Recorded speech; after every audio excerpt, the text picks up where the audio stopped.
Welcome back. Let me ask you something. Have you ever sat in a quiet house, just hearing the clock tick, and wondered to yourself, is this all there is? Have you ever felt that little pang, that small ache in your chest, when you see the neighbors have their family over for a cookout and you, well, you don't? For so many of us in our golden years, that silence can feel heavy, it can feel daunting. And I want you to know it's not just a feeling of being sad. Top medical studies from respected journals like JAMA show that chronic loneliness can impact your physical health as severely as smoking 15 cigarettes a day. Yes, 15 cigarettes. It can affect your blood pressure, it can disrupt your sleep, it can even start to cloud your memory. But today, speaking as your family doctor, I want to share a powerful truth I've learned from my patients over decades.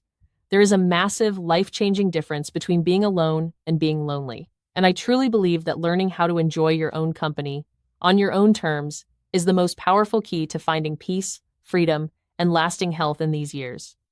I'm not talking about theory. I'll never forget my patient, Arthur. His wife had passed away, and his children were clear across the country in California.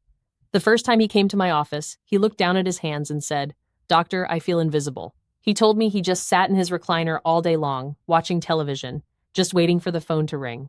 6 months later, I saw him again, a completely different man. He sat up straight, looked me in the eye, and said, "I'm busier than I've ever been, and I'm happier than I've ever been." And guess what? He still lived alone. Arthur's secret wasn't running out to find new friends.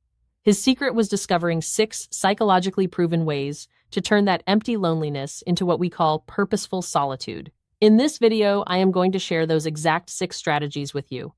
These are not vague ideas. These are simple, practical, and free steps you can start using today.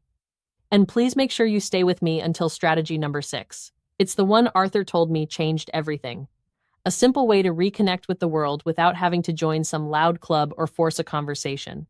Before we dive in, I truly want to know how many of you have faced this. If what I just shared feels familiar, please comment a simple yes below. It shows me you understand, and it shows others they are not alone. Okay, let's get started. All right, let's dive into our list. Strategy number 1. Embrace solitude as an opportunity. So many of us, we're afraid of the silence, aren't we? From the moment we were children, we were taught that happiness means being with people. A full house, a busy table, the sound of laughter, it's a wonderful thing. But because of this, when we find ourselves in a quiet home, maybe after the kids have grown and moved on, or after a long, busy career finally ends, that quiet can feel wrong. It can feel empty. It can feel like we've been left behind, or that we've failed somehow. That silence feels like a sign of loneliness. But as your doctor, I see this from a different perspective. For 40, 50, or even 60 years, your brain was in a constant state of reaction. Reacting to the kids needing breakfast, reacting to your boss's email, reacting to the needs of your spouse, reacting to the traffic. Your brain never truly got a chance to just be. It was always on. Psychologists have a term for this. They talk about the need for our minds to process our lives, to file things away, to make sense of our journey. Without quiet, we can't do that. We just stack one experience on top of another, year after year, until we feel overwhelmed and anxious, and we don't even know why. This is why this feeling of emptiness can hit so hard after 60. It's not a weakness. It's a lifetime of conditioning. You spent half a century being the caregiver, the provider, the problem solver, and you were wonderful at it. But in that process, many of us, we forgot who we are when we're not doing something for someone else. Now, suddenly, you have this incredible gift. It's the gift of time, but it feels like a burden because no one ever taught us how to simply be with ourselves. This is where that symptom of guilt comes in. Does this sound familiar? You sit down with a good book and your mind starts racing. I should be dusting, or I should be doing the laundry, or I should call someone. Or you find yourself turning on the television, not even to watch a specific show, but just for the noise, just to fill the space. That constant restless feeling, that anxiety in the silence. That is the symptom. There's fascinating science here. Your brain has something called the default mode network. It's a part of your brain that only truly activates when you are not focused on an outside task, when you are sitting quietly, daydreaming, or just being with your own thoughts. This network is crucial for consolidating your memories, for processing your emotions, and for developing your deep sense of self. When we constantly fill the void with noise, we are starving this vital part of our brain. This is why people who learn to embrace solitude often report feeling more creative, more at peace, and having a clearer, sharper mind. They are quite literally healing their own brains. I'm thinking of a patient of mine, Margaret, a lovely woman, a retired school teacher. She came to me feeling, well, blue, as she put it. She told me she felt guilty. I asked her why. She said she felt guilty because she would sit down with a novel at 9, 0 inches the morning, and felt like she was being lazy. We talked about this idea of her time. Now she calls 9 a.m. her sacred hour. She makes a cup of tea. She puts on some classical music and she reads. She told me, with a tear in her eye, "Doctor, for the first time in 50 years, I don't have to hurry for anyone." She found her peace not by filling her life with more noise, but by embracing the quiet. So, here is my prescription for you. I want you to stop. Stop automatically reaching for the remote control. Stop feeling guilty for not being busy. The next time you feel that anxious silence, just sit with it. Just for 1 minute. Just breathe. Then, I want you to ask yourself a question you probably haven't asked in years. What do I actually want to do right now? Maybe it's digging out that old paintbrush set. Maybe it's finally starting that family tree you thought about. Maybe it's just sitting by the window and watching the birds. Pick up one, just one of those old hobbies you never had time for. And let's be very clear about something. This is not about becoming a hermit. It's not about pushing people away. This is not selfish. It is quite simply recharging. It's about filling your own cup so that when you are with your family or friends, you are present and peaceful, not running on empty. Number 2, create meaning through personal rituals. Now, this leads right from that first point. When you retire, or when you live alone, the old structure of your life, it just vanishes. The alarm clock for work, the rush hour commute, the 5 p.m., rush to make dinner for the family, and what's left? The days can just blur together. Monday feels like Wednesday, which feels just like Saturday. This lack of structure is disorienting. It can make you feel adrift, like a small boat without a rudder. And that's a direct path to feeling low, out of sorts, and out of control. This is where rituals come in. Now, when I say ritual, I'm not talking about anything complicated or mystical. I'm talking about small, intentional, repeated acts. From a psychological standpoint, these rituals are anchors. They are anchors for your day, and they are anchors for your mind. They send a powerful subconscious signal to your brain that says, all is well. There is order. There is something small and good to look forward to. They are, in essence, a profound form of self-care. They are a promise you keep to yourself, and keeping promises, even to yourself, builds self-respect. Why is this so vitally important now? Because all your old rituals were probably built around other people. Making breakfast for the kids, driving them to school, the Friday night dinner with your spouse, the weekly staff meeting. Those external structures are gone, and that's okay. But you must, and I mean must, create new internal structures that are just for you. This is how you reclaim your time. This is how you give your days a shape that feels good and supportive. If you find yourself waking up and just staying in your bathrobe until noon, or maybe forgetting what day of the week it is, or feeling a low-grade sense of what's the point, that is the symptom. That is the symptom of a life without anchors. It's that feeling of just floating. Rituals are the antidote to floating. The research on this is wonderful. Studies in positive psychology and aging show that seniors who maintain simple, consistent daily rituals report significantly higher levels of life satisfaction and lower rates of depression. Why? Because these rituals trigger the release of happy chemicals like dopamine in a small, predictable way. When you look forward to that first cup of coffee brewed just the way you like it, that anticipation is dopamine. When you complete your small ritual, you get a tiny, private sense of accomplishment. It's a win. And these small wins add up day after day, building a solid foundation of contentment. I'm thinking of my patient David, a brilliant man, a former engineer. He was absolutely lost after he retired. His whole life had been about structure, schedules, and problem solving. He told me he felt useless. So, we talked. We didn't try to solve the world's problems. We just gave him a new, simple structure. Now, every single morning, he grinds his own coffee beans. He calls it making a proper cup of coffee. He sits down and does the newspaper crossword puzzle in ink, he proudly tells me. And then he walks exactly 1 mile. Rain or shine, he told me. Doctor, it's simple. I know it's simple, but it gives me a reason to get out of bed. It's my time. So, let's build your ritual. Start small. I mean, incredibly small. Don't try to change your whole life tomorrow. Maybe it's just this. The moment you wake up, before your feet even hit the floor, you take 5 deep, slow breaths. That's it. That's your ritual. Or maybe you decide that every Sunday you will cook yourself a nice meal, not just a sandwich out of the fridge, a proper meal with a placemat. Or maybe, like David, it's a morning walk. Or perhaps it's an evening ritual, 10 minutes of gentle stretching before bed, or lighting a candle and just being quiet. It doesn't matter what it is. The only rules are that it has to be for you and it has to be intentional. This isn't a chore, this is a celebration. It's you telling yourself, I am worth this moment. I'm curious. Do you already have a ritual that starts your day? If you do, share it with us. Please comment my ritual below. You never know, your simple idea might be the one that inspires someone else here today. Number 3, invest in lifelong learning. There is a terrible, terrible myth in our society. A myth that learning is just for the young, that you go to school, you have a career, and then you stop, you retire, and your brain, well, it retires too. Many people I talk to, they're almost afraid. They're afraid of technology, afraid of the computer or the smartphone. They feel like their minds aren't as sharp as they used to be. So why bother trying? As your doctor, I am telling you this is one of the most dangerous and false beliefs an older adult can hold. Here is the biological truth.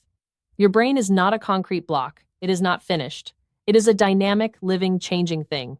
We have a wonderful word for it in medicine, neuroplasticity. It means your brain can and does change, adapt, and create new pathways right up until your very last day. That old saying, use it or lose it, well, it's the absolute 100% medical truth. When you learn something new, whether it's a word in Spanish or a new recipe, you are literally building a new road in your brain. You are making it stronger, more flexible, and more resilient. And here's the beautiful part. When you were younger, you had to learn for a reason. To pass a test, to get a promotion, to help your kids with their algebra homework. Now you get to learn for the purest, most wonderful reason of all. Joy. Pure, simple curiosity. This isn't about getting a degree or earning a certificate. It's about feeding your mind. When you stop learning, your world starts to shrink. It gets smaller and smaller. But when you keep learning, your world and your mind keep expanding. If you feel foggy, or you find yourself bored, or you feel like the world is passing you by and you don't understand it anymore, that is a symptom. It's a symptom of a mind that is hungry. It's asking for a challenge. It's asking for something new. The evidence for this is overwhelming. Major long-term studies on aging and brain health from places like Harvard and the National Institute on Aging all point to the exact same thing. Seniors who engage in regular mentally stimulating activities. It doesn't matter what. It could be learning a new language, doing puzzles, reading history, even learning how to use an iPad to video call the grandkids. They have a significantly lower risk of cognitive decline and memory loss. It is truly, truly like taking your brain to the gym. You are actively protecting your memory for the years to come. Let me tell you about Susan, 72 years old. She told me she always wanted to learn about ancient Egypt. Her whole life, she was too busy raising kids and working. So what did she do? She went to her local library and got a book, just one book. Then her granddaughter showed her YouTube. Now she sits with her cup of tea and watches free documentaries and university lectures from professors at big colleges. She is the family expert on the pyramids. She told me, "Doctor, I feel sharper and more interesting now than I did 10 years ago." She wasn't just learning about history. She was building a new, happier, and more confident version of herself. So, I want you to be like Susan. Pick one. Just one thing you've always been curious about. Just one. You don't have to sign up for a college course. Go to your local library. That building is a gold mine, and it's free. Borrow a biography of someone you admire or a book on gardening. Watch a documentary on nature. Download a free language app on your phone and learn 5 new words in Spanish. Do a crossword puzzle. It's simple, but it's so powerful. This isn't about pressure. It's about pleasure. If you try something and you don't like it, stop. Try something else. The goal is simply to be curious again, to be an explorer right from the comfort of your own living room. That's pretty amazing, isn't it? The power of your own brain. If you're a little surprised or inspired by what your mind is still capable of, let me know. Comment wow below. Number 4. Find comfort in nature and movement. When we spend a lot of time alone, especially if we're feeling a bit down, it is so very easy to become one with a recliner, that big, comfy chair. It can feel like a safe haven, but it can also become a trap. You sit, and before you know it, the whole day has just passed. Your body gets stiff, your joints get achy, and your mood just sinks. It's a vicious cycle. You feel stiff, so you don't want to move. And because you don't move, you feel even stiffer. It's a trap I've seen hundreds of my patients fall into. This is a simple biological fact. Your body, my body, every body was designed to move. When you move, even gently, your body releases a wonderful natural cocktail of chemicals called endorphins. These are your body's natural pain relievers. And just as importantly, your body's natural mood boosters. At the same time, getting outside, just stepping onto the porch or the balcony exposes you to sunlight. That sunlight hits your skin and tells your body to produce vitamin D, which is absolutely essential for bone health and again for regulating your mood. The fresh air itself, it changes your brain chemistry. It's an almost instant antidepressant and it's completely free. Now listen to me, this is important. When I say movement, I am not talking about running a marathon. I am not talking about lifting heavy weights or going to some loud, intimidating gym. For many of us over 65, the gym is the last place we want to be. And frankly, it's unnecessary. We're not training for the Olympics. We are simply living. And for that, we need gentle, consistent movement. Just walking, just stretching, just bending to water a plant. It's enough. It gets the blood flowing. It lubricates the joints. Yes, even those achy ones. And it clears the mind. If you wake up feeling stiff as a board, or if you feel that blah feeling, that low-grade gloom that just follows you around, or if you just feel disconnected, that's the symptom your body is asking you. Gently, please, let's move. The science is undeniable. Study after study confirms that gentle, regular exercise like walking is one of the most effective treatments for mild to moderate depression at any age. And for seniors, the connection to nature is profound. They even have a name for it: ecotherapy. Being in or even just looking at a natural setting, a park, a tree outside your window, a simple potted plant, it measurably lowers your blood pressure. It reduces your body's main stress hormone, cortisol. Nature becomes a companion. It's a loyal, quiet companion that doesn't ask anything of you. It just gives. I had a patient, Robert, a wonderful gentleman, but he was in a bad way. He had achy knees, really achy, and he was just sad. He'd lost his wife, and he just sat inside all day. I didn't tell him to run. I didn't even tell him to go for a walk. My prescription was this: Robert, I want you to sit on your front porch for 15 minutes every morning. That's it. Just sit. Well, he did. And after a week, he told me he started to notice the birds. Then he decided to buy a couple of small potted plants to put on the porch. He started watering them. Then he started walking to the mailbox. Now he walks around the block every single day. He told me, those birds and my little tomato plants, they're my friends. They were waiting for me. So, let's be like Robert. Make nature your friend. You don't have to go hike a mountain. Just open the window, listen to the birds. If you can sit on your front porch or your balcony, walk to the mailbox and back slowly. Notice the sky. If you have a little patch of sun, get a pot and plant one single tomato plant. Water it, watch it grow. It will give you a reason to get up and get out. Here's your action for tomorrow. Just step outside, stand there, and take 5. Just 5 deep breaths of fresh air. That's your start. Are you with me on this? If you promise to get just 5 minutes of fresh air tomorrow, just 5, let me know. Comment healthy below. It's a promise to yourself. Number 5, practice gratitude and positive self-talk. This one is so important. When you spend a lot of time by yourself, your thoughts, well, they become your closest companions. They are the loudest voice in the room. And for so many of us, that voice is not very kind. It's an inner critic. It's the voice that says, you're useless. No one calls. No one cares. You're a burden. You didn't do enough. It's a voice of regret.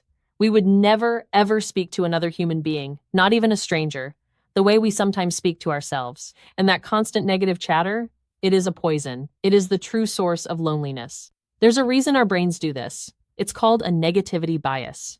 It's an old, primitive survival mechanism. Your brain is designed to look for threats, to scan for what's wrong. It helped our ancestors survive in a dangerous world. But now, when the main threat is just an empty house, the brain doesn't know what to do. So it turns on you. It starts to see you as the problem. Gratitude and positive self-talk. These are not fluffy or silly ideas. They are clinical tools. They are the antidote to the negativity bias. They actively, manually rewire your brain to scan for what is right. As we get older, it is so very easy to focus on what we've lost. We've lost our youth, our strength, our careers. Maybe we've lost dear friends or a partner. The loss column can feel very, very long. If that is all you focus on, of course you're going to feel sad. Of course you are. Gratitude is the conscious, courageous act of focusing on what you still have. And positive self-talk. It's the act of becoming your own best friend right now, when you need one the most. If you find yourself just ruminating, that's the word for it. Just going over old regrets in your mind again and again. Or if you feel that sinking feeling of, what's the use? Or you catch yourself thinking, I'm just a burden. That is the symptom. That is your inner critic at the wheel. The science is remarkable. Robert Emmons, a top researcher in this field, proved that practicing gratitude, just writing down a few things you're thankful for, can measurably increase your happiness, reduce depression, and even improve your immune system. It's not magic, it's biology. It shifts your focus, and your brain chemistry follows. And positive self-talk. It calms the fight or flight part of your brain, the amygdala. It literally calms you down from the inside out. I'm thinking of my patient Helen. She was convinced, absolutely convinced. She was a burden on her children. She would apologize for everything. I'm sorry to bother you. I'm sorry. I need a ride. I gave her a prescription. I said, Helen, I want you to buy a little notebook, one of those cheap spiral notebooks from the dollar store. And every night before you go to sleep, I want you to write down just one good thing that happened that day. She told me later she struggled at first. She was so out of practice. Her first entry was just, the soup was hot. That's all she could find. But she kept going. A short phone call from my grandson. The sun came out for 10 minutes. I saw a red bird. After a month, she came back to my office and she opened that notebook. It was full. She looked at me and said, Doctor, I realize my life is still quite full. So, tonight, let's be like Helen.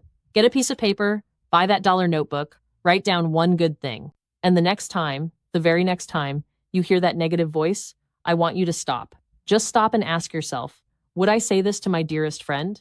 And if the answer is no, then you do not get to say it to yourself. This is not, I repeat, not about ignoring your pain or pretending to be happy when you're sad. That's not healthy. If you are sad, you are allowed to be sad. Your feelings are real. This is about balance. It's about choosing not to let that sadness or that inner critic be the only voice you hear. And that brings us to number 6. Explore new ways to connect with the world. This is the one we started with, that core feeling. I don't have any friends nearby. I don't know where to go to meet people. I'm not a joiner. This feeling of being completely disconnected from the social world. It feels like everyone else is busy and you're on the outside looking in. It's a deeply painful feeling, and it's the one that my patient Arthur struggled with the most. As human beings, we are social creatures. We are wired for connection. But here is the secret.